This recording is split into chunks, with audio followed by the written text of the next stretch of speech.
solutions institutionnelles et réseaux de Natixis Asset Management. Nuno, bonjour. Bonjour. On va se mettre en prise directe avec les marchés, séance positive pour l'instant en Europe et on attend l'ouverture à Wall Street. Grégory Volokin est avec nous par téléphone depuis New York, le président de Mescard Financial Services. Bonjour Grégory, peut-être un mot et des détails sur la déclaration de Peter Navarro, donc le conseiller de Donald Trump en charge du commerce extérieur, qui s'attaque frontalement à l'Allemagne dans une interview qui est publiée par le Financial Times. Ça a un impact sur le marché des devises.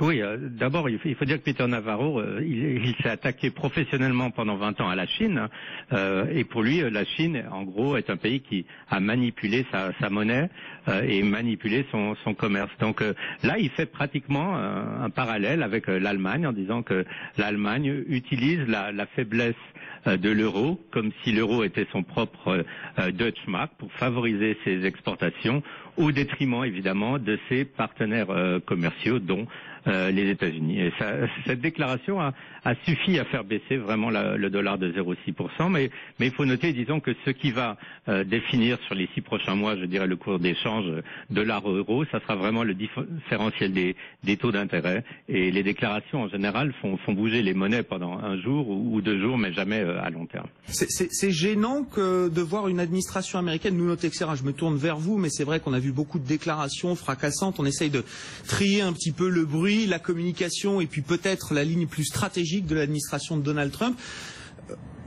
Régulièrement, certains s'attaquent effectivement au mercantilisme chinois, c'est assez traditionnel. Quand les attaques sont dirigées vers l'Allemagne, est-ce que ça change la donne? Qu'est-ce que ça peut avoir comme impact chez nous? On a vu des déclarations d'officiels européens qui vont dans le même sens. Michel Sapin notamment ce matin qui dénonce des déclarations ou des décisions de l'administration de Donald Trump qui menacent gravement l'ordre du commerce mondial.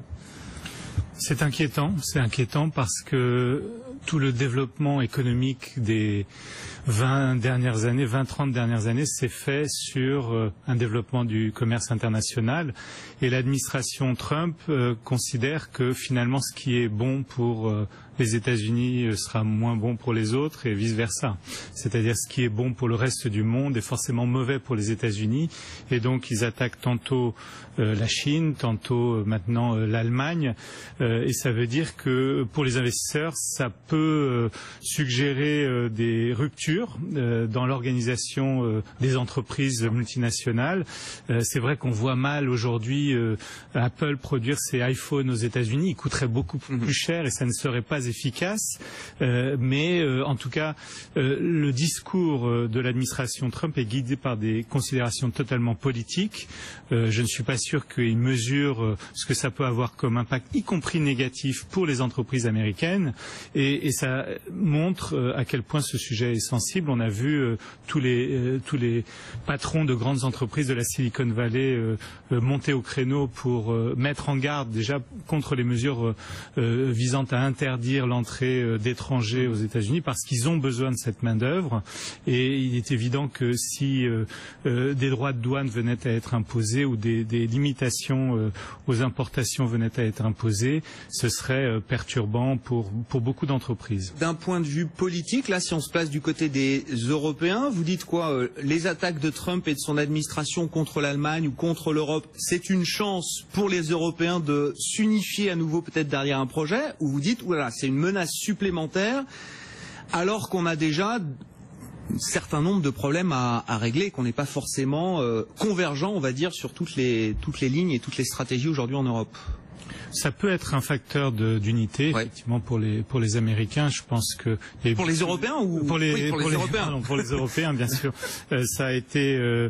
On a vu beaucoup de divisions au cours des dernières années. Il est clair qu'il faut une Europe forte pour faire contrepoids aux États-Unis. Si chaque pays va discuter, l'Allemagne, la France, l'Italie, avec les États-Unis, on risque vraiment de ne pas faire beaucoup de poids vis-à-vis d'un ensemble beaucoup plus unifié. Ça sera plus complexe pour les États-Unis de mettre en œuvre des mesures visant à limiter l'enthousiasme des exportations allemandes. Mais c'est vrai que aujourd'hui l'excédent courant de l'Allemagne se rapproche de celui de la Chine. Donc, encore, même l'Institut IFO nous dit, avec les estimations qu'ils ont, ils sont numéro 1 en termes d'excédent courant devant la Chine cette année. Alors ça se joue à quelques milliards près, mais ce sera le record du monde de l'excédent courant, l'Allemagne cette année a priori. Tout à fait. Ouais. Donc il y a un problème, il y a un sujet. Il y a un sujet effectivement. Bon, on verra ça et puis on verra peut-être d'ailleurs des réactions politiques en provenance d'Allemagne. Pour l'instant, je crois qu'il n'y a pas eu de réaction officielle, en tout cas pas de la part de la chancellerie allemande. Antoine Larigauderie, on vous retrouve chez Euronext à la Bourse de Paris. On était sur les aspects parce que au-delà des chiffres d'inflation qu'on commande beaucoup en zone euro, parce que nous on est au début de ce cycle de reflation, donc ça frappe les esprits d'avoir une inflation à près de 2% en zone euro. Il y a des résultats d'entreprises américaines, des grands noms qui publient dans la santé, dans la pharma, il y a Pfizer, dans le secteur pétrolier, il y a Exxon, pour citer peut-être les deux poids lourds du jour. La livraison du jour en termes de résultats n'a pas l'air exceptionnelle, Grégory.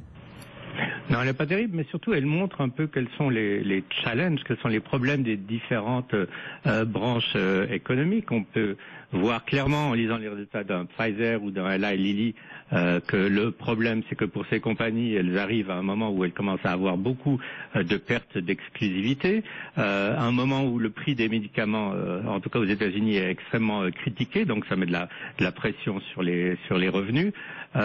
Si on parle d'un Exxon, qui est quand même la plus grande compagnie de pétrole au monde, ce qui est très intéressant dans le résultat, c'est qu'en fait, ils arrivent à avoir une perte, mais non pas une perte financière, mais une perte parce qu'ils ont revu la valeur à la baisse de beaucoup de réserves, et notamment de réserves de gaz qu'ils avaient aux États-Unis. Il faut se souvenir que ces compagnies, telles qu'Exxon, avaient acheté énormément de terrains pour des futures exploitations, et que comme les prix baissent, en fait, beaucoup de ces terrains n'ont plus du tout la valeur qu'ils avaient estimée et à laquelle ils avaient payé ces terrains d'exploration. Donc, je dirais, on n'est pas face à des vrais problèmes économiques globaux dans l'économie aux États-Unis, mais on voit que chaque branche d'industrie a ses propres problèmes, ses propres challenges, et que chaque industrie espère dans la nouvelle administration non seulement avoir une oreille sympathique, mais surtout avoir cette sauce miraculeuse d'une baisse des impôts des entreprises et d'une baisse des régulations. Et je dirais que la santé du bull market aux États-Unis dépendra uniquement ou principalement de ces promesses, ou en tout cas de ces projets électoraux. Si on arrive à avoir baisse d'impôts, baisse des réglementations, on devrait avoir des résultats qui vont aller nettement en amélioration cette année.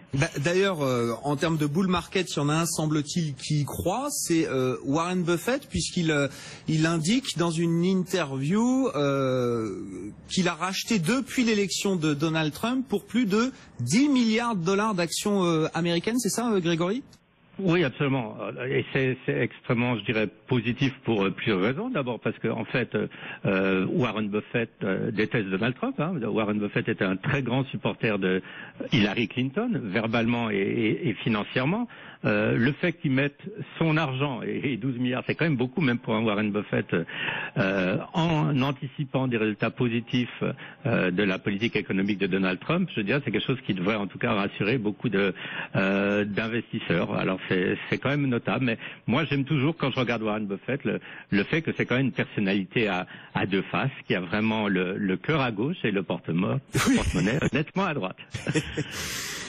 Oui, son métier c'est d'investir, c'est de profiter des opportunités de marché, que ce soit Donald Trump ou Hillary Clinton, son métier reste le même. Merci beaucoup Grégory, merci d'avoir été avec nous, bonne séance à vous. On attend une légère baisse, je crois, pour les indices américains à l'ouverture tout à l'heure. Un mot alors peut-être sur Warren Buffett, j'en sais rien, en tout cas sur la lune de miel qu'on semble avoir vécue entre les marchés et Donald Trump.